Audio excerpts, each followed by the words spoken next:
Il y avait un sens de l'aventure. Il y avait un sens... On avait fait un mois en Chine. Après avoir fait un mois, on est revenu, on a seulement touché la surface. C'est comme quand tu goûtes un petit buffet, puis là tu dis « Oh, ça c'est bon, j'aimerais en avoir un peu plus. » C'est comme, il y avait un sens d'aventure, d'avoir aussi une possibilité. On avait une bourse. On était payé pour aller en Chine.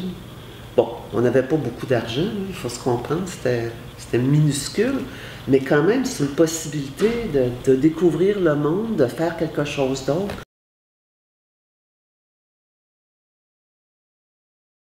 La première année, on étudiait 6 heures par jour, 6 jours par semaine la langue chinoise. En tout cas, pour moi, le fait de parler plus chinois, on pouvait prendre notre vélo, on allait se promener, puis on avait décidé qu'on voulait comprendre. Puis moi, j'avais un petit livre, j'avais marqué, bon, je suis canadienne, je suis en train d'apprendre chinois, puis je posais des questions.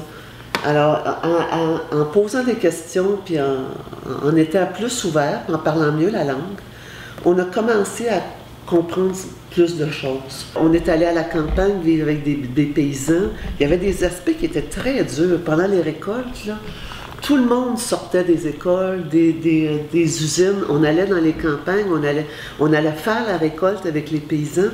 C'était du travail qui était très dur, mais j'ai de très bons souvenirs de ça.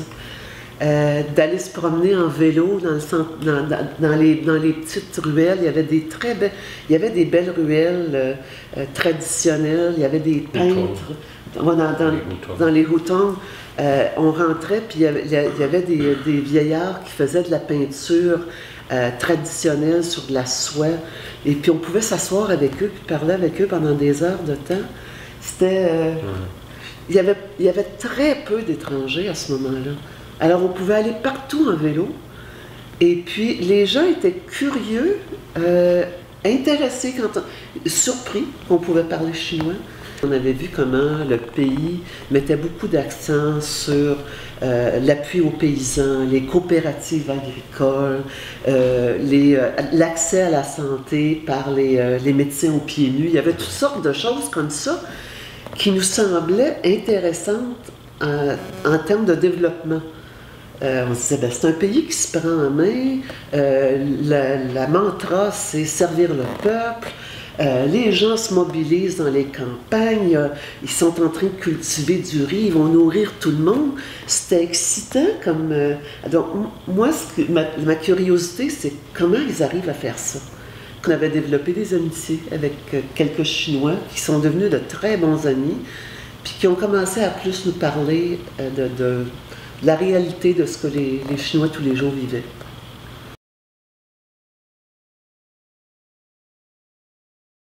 L'expérience que j'ai eue en Chine m'a aussi permis de développer des expériences, des compétences interculturelles dans mon domaine, ce qui fait que les dernières années, j'ai passé 3 ans à appuyer le développement de la réforme du système d'éducation technique et professionnelle au Vietnam.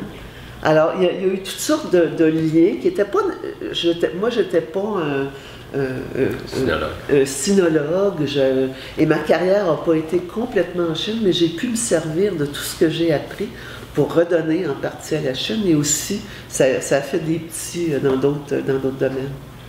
Et puis, en plus, l'autre impact, ça a été sur nos enfants. Parce qu'on les a emmenés dans des activités culturelles chinoises, ils étaient curieux par rapport à ce qu'on avait fait, on leur parlait de leur expérience, et notre fils, l'année dernière, est allé enseigner en Chine dans le cadre d'un échange entre un collège canadien et une institution chinoise. Il est allé enseigner le tourisme et la restauration en Chine dans un collège à Shenyang.